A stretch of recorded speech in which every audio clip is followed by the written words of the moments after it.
Hello दोस्तों, इससे पहले कहानी सुनाओ आप पर जो मेरा कर्ज है वो उतारो, यानी चैनल को सब्सक्राइब करो अभी।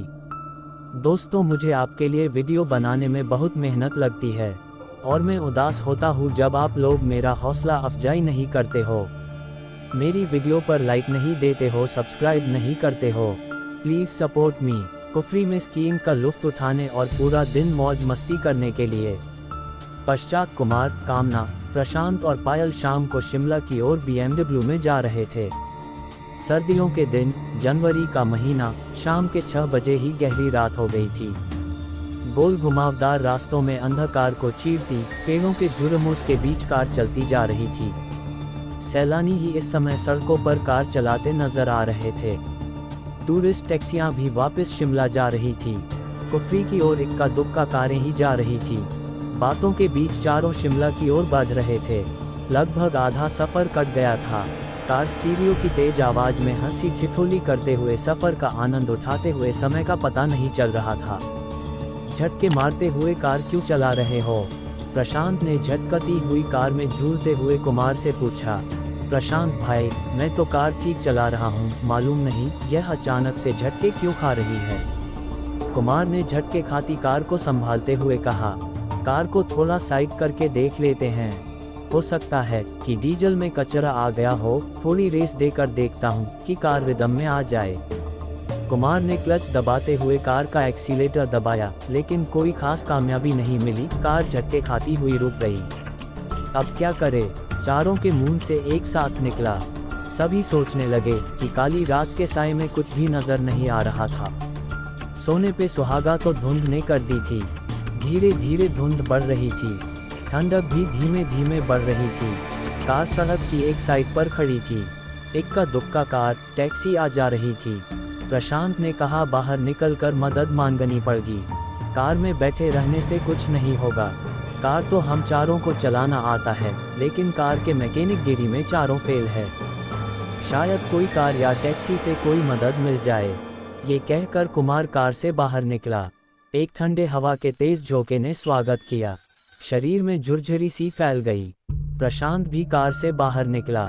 पायल और कामना कार के अंदर बैठे रहे। ठंड बहुत अधिक थी। दिल्ली निवासियों के कुमार और प्रशांत की झुरझुरी निकल रही थी। दोनों की हालत खराब होने लगी।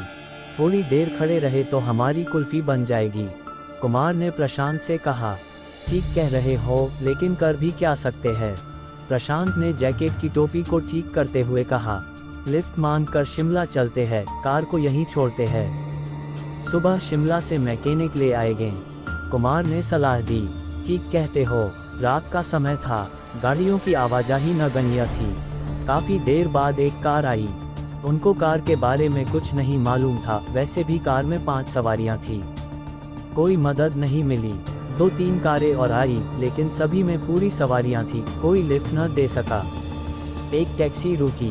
ड्राइवर ने कहा, जनाब, मारुति, होंडा, टोयोटा की कार होती तो देख लेता, ये तो BMW है, मेरे बस की बात नहीं है। एक काम कर सकते हो, टैक्सी में एक सीट खाली है। पति पत्नी कुफरी से लौटकर शिमला जा रहे हैं, उनसे पूछ लो तो एक बैठकर शिमला तक पहुंच जाओगे। वहां से मैकेनिक लेकर ठीक करवा सकते हो। टैक्सी में बैठे पति पत्नी ने इजाज़त दे दी। कुमार टैक्सी में बैठकर शिमला की ओर रवाना हुआ। प्रशांत कार में बैठ गया। प्रशांत, पायल और कामना बातें करते हुए समय गुजर कर रहे थे। धुंध बढ़ती जा रही थी। थोड़ी देर बाद प्रशांत पेशाब करने के लिए कार से उतरा। कामना, पायल कार में बैठे बोर हो गई थी। मौसम का लुत्फ उठाने के लिए दोनों बाहर कार से उतरी। कपकपाने वाली ठंड थी। कार में बैठो, बहुत ठंड है, कुल्फी जम जाएगी, प्रशांत ने दोनों से कहा। बस 2 मिनट मौसम का लुत्फ लेने दो, फिर कार में बैठते हैं, पायल और कामना ने प्रशांत को कहा। भूतिया माहौल है, कार में बैठते हैं, प्रशांत ने कहा। प्रशांत की बात सुनकर पायल खिलखिलाकर हंस दी। भूतिया माहौल नहीं, मुझे तो फिल्मी माहौल लग रहा है। किसी भी फिल्म की शूटिंग के लिए परफेक्ट लोकेशन है। काली अंधेरी रात, धुंध के साथ सुनसान पहाड़ी सड़क, हीरो हीरोइन का रोमांटिक मूड, सेनसुए सॉन्ग। कौन सा गीत याद आ रहा है? तुम दोनों गाओ। मेरा रोमांटिक पार्टनर तो मैकेनिक लेने गया है, कामना ने ठंडी आह भर कर कहा। तीनों हंस पड़े। तीनों अपनी बातों में मस्त थे। उनको मालूम ही नहीं था कि कोई उनके पास आया है। एक शख्स जिसने केवल टी शर्ट पैंट पहनी हुई थी प्रशांत के पास आकर बोला, आपके पास क्या माचिस है? इतना सुनकर तीनों चौंक गए। जहां तीनों ठंड में काम रहे थे वही वह शख्स केवल टी शर्ट और पैंट पहने खड़ा था। कोई ठंड नहीं लग रही थी उसे। प्रशांत ने उसे ऊपर से नीचे तक गौर से देखकर कहा, आपको ठंड नहीं लग रही क्या? उसने प्रशांत के इस प्रश्न का कोई उत्तर नहीं दिया बल्कि बात करने लगा, आप भूतिया माहौल की अभी बातें कर रहे थे। क्या आप भूतों में विश्वास करते हैं? क्या आपने कभी भूत देखा है? क्या आप भूतों में विश्वास करते हैं? क्या आपने कभी भूत देखा है? नहीं, हम दिल्ली में रहते हैं, न तो कभी देखा है और न कभी यकीन किया है भूतों पर। प्रशांत ने कहकर पूछा, क्या आप विश्वास करते हैं? हम पहाड़ी आदमी हैं, हर पहाड़ी भूतों को मानता है, उनका वजूद होता है। उस शख्स की भूतों की बातें सुनकर कामना और पायल से रहा नहीं गया। उनकी बेताबी बढ़ गई। भाई कुछ बताओ भूतों के बारे में, फिल्मी माहौल हो रखा है, कुछ बात बताओ। वह शख्स गायब हो गया। लाइटर बंद होते ही वह शख्स नजर आया। तीनों के मुंह से एक साथ निकला, भूत। तीनों, प्रशांत, पायल और कामना का शरीर अकड़ गया और बेसुध होकर एक दूसरे पर गिर पड़े। थका शरीर, खुली आंखें, लगभग मरने जैसी हालत हो गई थी तीनों की। वह शख्स कुछ दूरी पर खड़ा सिगरेट पी रहा था। तभी वहां आर्मी का ट्रक गुजरा। उसने ट्रक को रोकने का इशारा किया। ट्रक ड्राइवर उसे देखकर समझ गया कि वह कौन है।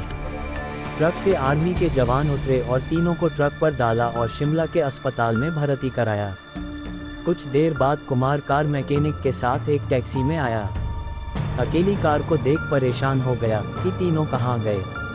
वह शख्स जो कुछ दूरी पर था कुमार को बताया कि ठंड में तीनों की तबीयत खराब हो गई, आर्मी के जवान उन्हें अस्पताल ले गए हैं। कहकर वह शख्स विपरीत दिशा की ओर चल दिया। मैकेनिक ने कार ठीक की और कुछ देर बाद शिमला की ओर रवाना हुए। कुमार सीधा अस्पताल गया। डॉक्टर से बात की। डॉक्टर ने कहा कि तीनों को सदमा लगा है। वैसे घबराने की कोई आवश्यकता नहीं है, लेकिन सदमे से उभरने में समय लगेगा। कुमार को कुछ समझ नहीं आया कि उन्होंने क्या देखा कि इतने सदमे में आ गए। अगली सुबह आर्मी ऑफिसर अस्पताल में तीनों को देखने आया। कुमार से कहा, आई एम कर्नल अरोड़ा, मेरी यूनिट ने इन तीनों को अस्पताल एडमिट कराया था।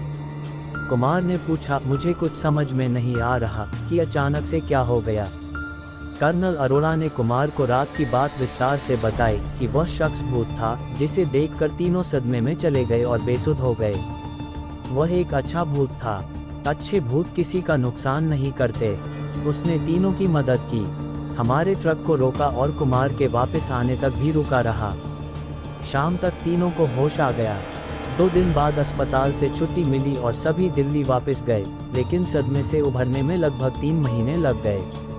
आज 7 साल बीत गए उस घटना को। चारों कभी भी घूमने रात को नहीं निकलते। नाइट लाइफ बंद कर दी। घर से ऑफिस और ऑफिस से घर, बस यही रूटीन है उनका। उस घटना को याद करके आज भी उनका बदन ठंडा होने लगता है। कहानी अच्छी लगी हो तो चैनल को सब्सक्राइब करें और वीडियो लाइक और शेयर करें। Thanks for watching.